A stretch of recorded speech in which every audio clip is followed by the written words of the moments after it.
Hi guys, and welcome to the level 120 to 275 sorcerer guide. So first things first, why there's kind of a random level range.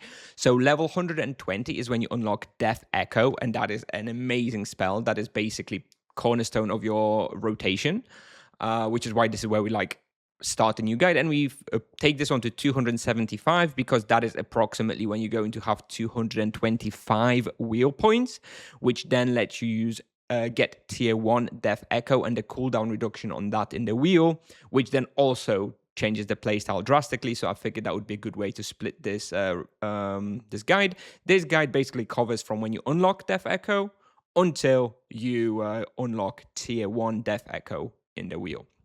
Anyways, let's get started. Standard requirements for this guide. I am assuming a premium account, some knowledge, experience with the game, and ability to research by yourself, at least a medium type budget, and a note that my guides are primarily focused on solo content as a solo player. So moving on, first of all, here are the recommended rotations. What I recommend, what I've been using in this level range. In the fire rotation, I've been using Great Fire Wave into Death Echo into then either a rune or an energy wave. Except that this energy wave would then be unconverted if you did it like this. What you could also do is you could also go Great Fire Wave, Death Echo, Great Fire Wave, Energy Wave. I found that rotation to be quite clunky and I didn't really love it. I wanted to do a 6-second Death Echo off cooldown. So I would do Great Fire Wave, Death Echo into Rune. That was my standard rotation. For the energy rotation, you would have an Energy Wave into Death Echo. That would be your first two spells pretty much always. And then you would either go like Rune, double Rune, Thunderstorm or whatever. Or sometimes you would use the Lightning spell, or sometimes maybe even the Great Energy Beam, potentially convert a Fire Wave into an energy after casting Lightning. So you could do something like this. You could do something like Energy Wave, Death Echo. Then you could do something like Great Energy Beam into Fire Wave, for example. That would be a full-on 4 energy spell rotation, full conversion. I didn't really find that to be very optimal in majority of the respawns in this level range. So I actually just went Energy Wave, Death Echo, Rune. I found that to be the most efficient in this level range. And for the Death rotation, I went Death Echo into Great Fire Wave. And then I would either do a rune like an avalanche or something, or like an energy wave. However, this energy wave would be unconverted here because you're not casting a death spell prior. But in a lot of respawns, energy is actually okay in this level range anyways. So for example, where hyenas, you could go like Death Echo, Great Fire Wave into energy wave. Unconverted energy element would be fine. But yeah, the safest one is just Death Echo, Great Fire Wave, rune. That is a very simple one, very safe one. Full death spells plus a rune of your choosing generally worked pretty well. So those are the rotations I used in this level range. Of course, you need to be in the corresponding mastery stance as well for each of those. Moving on, just a little mention about the imbuements. Again, I always say this, imbuements super powerful, super useful. And in this level range, I am assuming you basically have full powerful imbues, and you should expect that when you look at the results that you can get. So this generally is powerful crit and powerful void in the wand or weapon, powerful void in the helmet, also potentially powerful epiphany depending on the helmet that you have, powerful vampirism and powerful protection in the armor. The protection is fairly optional, but the powerful vampirism you do definitely want to have, and a powerful protection in the spellbook also most optional. The protection ones, you can forget about, but the core 4 ones, the crit, double void, and single vampirism, you really do want to be having it at this level range. You can buy the Imbue scrolls, the powerful Imbue scrolls from the market. They are expensive, but they are worth the weight in gold, so I definitely recommend picking those up. So moving on to equipment.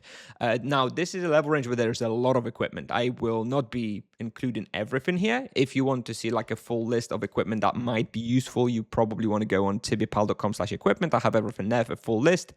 In this guide, I'm going to try and cover like the really critical pieces that you definitely do want to have.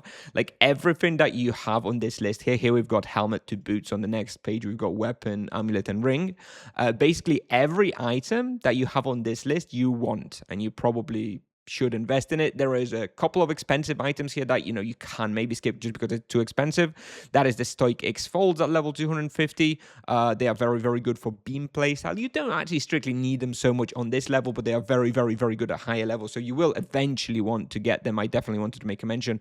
Probably don't need them at 250, but by the time you're like level 400 or 500, you will want to pick them up. The other example of similar is the makeshift boots. I believe those are the ones with the fire protection on them, and they are very good, but they are incredibly expensive as well. So you can skip them if you don't have the money. However, everything else in here, so in the helmet, the mage cap, the Yalahari mask on low level, into the gnome helmet, you really do want to pick those up. Gnome helmet also kind of expensive, but get it. Like, honestly, it's so good. You're going to use it like everywhere. Super, super good. Do save for it. Very, very good.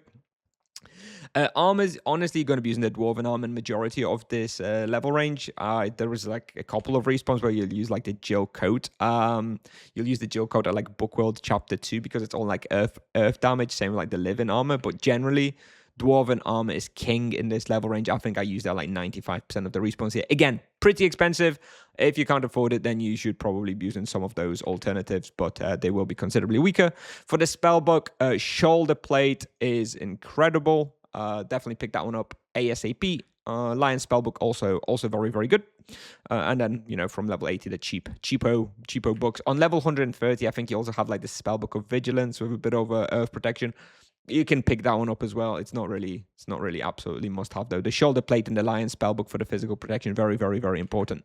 For the legs, you will primarily actually be using dwarven legs in this level range. Again, I've been using dwarven legs almost exclusively until like level 300. However, again, Jill legs, pretty good and cheap for like Bookworld Chapter 2. Soulful legs, just magic level with no protection. So if you're hunting something very easy, you can use them. But I find that to be rare in solo hunting. So you're likely going to be using dwarven legs in here. And then, like I already mentioned, the Stoic X Folds, very expensive, very good, but, kind of optional. They're better on higher level. For the boots, you've got Boots of Haste and Soft Boots on like level 8. Then you can upgrade to Nightmare Boots on 140. Definitely make sure to pick those up. Then you've got Pair of Dreamwalkers. Again, very, very, very good. Definitely pick those up. And then you've got Alchemist Boots at 250. Those are fairly expensive, I believe, and not like absolute must have.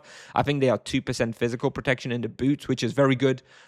Definitely worth having. But yeah, I mean, it's not the end of the world if you can't afford those. The absolute key item, the absolute two key items from the more expensive ones in here that you need to get is the gnome helmet and the shoulder plate, in my opinion. Do pick those up. The gnome helmet, I don't know, it's like 20kk. It is kind of expensive, but it's very, very good. And shoulder plate I think it's usually like 2 or 3kk or something. So definitely should be achievable.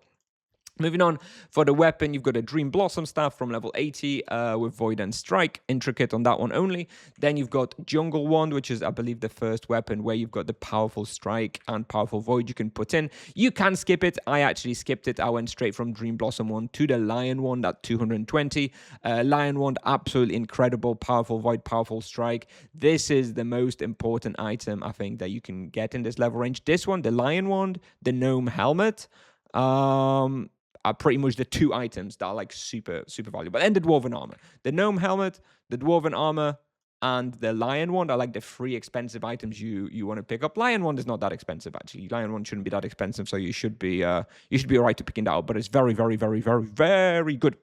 Then for the amulets, you've got the Foxtail into Collar of Green Plasma is like the offensive one. Right, this is the one that gives you magic level if you don't need the protection.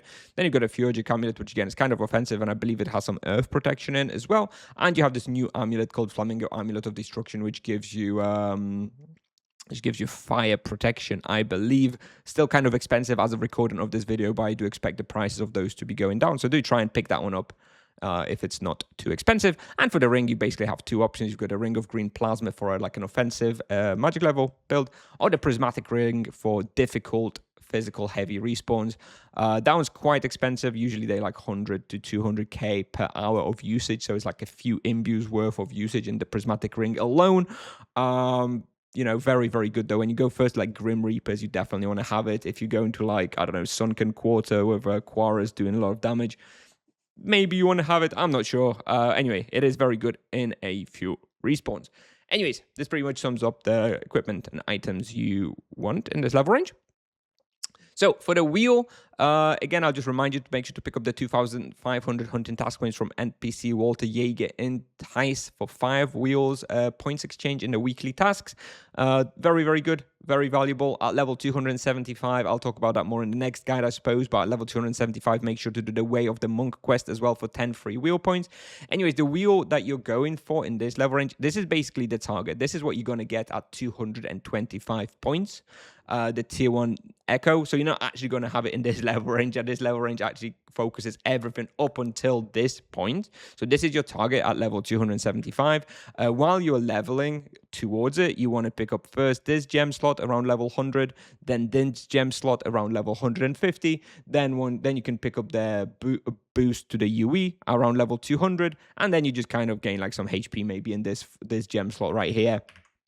These would be these would be the two you go in towards like level 200 or so, and by the time you hit like 270 or so, you've got the 5 extra wheel points from the hunting task points. Then you're going to switch to this wheel, and this is going to be your cooldown reduction on the Death Echo, as well as a gem with HP in here, and that's going to be your best wheel from level 270 or so. Moving on, for the quest, I always suggest you just visit TibiaPal.com/quest reference. That is always going to be up to date. But anyway, in this level range, you've got a bunch of quests you can consider doing. You've got some from like the level 100, like the Inquisition, Oromond, etc. For this level range that I haven't covered in the previous video, you've got like Ape City, Wrath of the Emperor. You want to maybe start, Grimvale Quest and Ancient Feud. That's the Darashia section. Asura Palace, Between the Lines quest. This is the book world. I have it for 250, but honestly, you can do it from 200. Probably want to lower that to 200. You've got the Way of the Monk quest at 275, like I just alluded to. That one's going to get you 10 Wheel of Destiny points, and just a few more that you want to start looking into. At 250, you can start doing access to like Scarlet, Oberon, Droom as well. You will probably want a team for that one. Doing those solo is doable. I actually did both Oberon and Timira, no, not Timira, sorry, both Oberon and Scarlet access on stream at like level 275 solo, and I did it without dying, but it was pretty hard. I don't exactly recommend it for everybody to go and do it by yourself. Maybe if you're like level 400, but on a 275, it was pretty risky. Anyways, moving on. Final section here is the hunting places. Again, find up-to-date suggestions with updated values always. When this video becomes outdated in a year or two, you can always refer to TibiaPal.com/hunting. But yeah, the current approximate PG power gaming progression for a sorcerer in this level range would be level 100 to 200. You just go Ravenous Lava Lurkers. That is the best PG spot. However, that's kind of boring. So at 150, you can consider going Oromond West with like maybe the Jill set, or a Dwarven Armor with Earth Protection. Very, very good as well. Not sure if it's going to be quite as good as Lava Lurkers, but similar sort of experience. From level 200, Grim Reapers is your best spot to go all the way up to 275. This is Yalahar Grim Reapers, of course. If it's well, yeah, I should have clarified. It's Yalahar Grim Reapers. And then if you do get bored of Grim Reapers from like around level 250, you can start going to Bookworld Chapter 3 and Where Tigers -1, which are somewhat of a comparable experience to Grim Reapers. It's a little bit worse. It's a little less prey efficient because Grim Reaper just has the one monster. However, it's pretty good. Provide you a bit of a relief from the Grim Reapers. Also, Grim Reapers and on some servers kind of hard to get as well.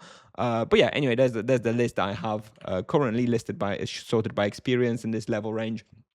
You can check it out on TibiaPal.com/hunting.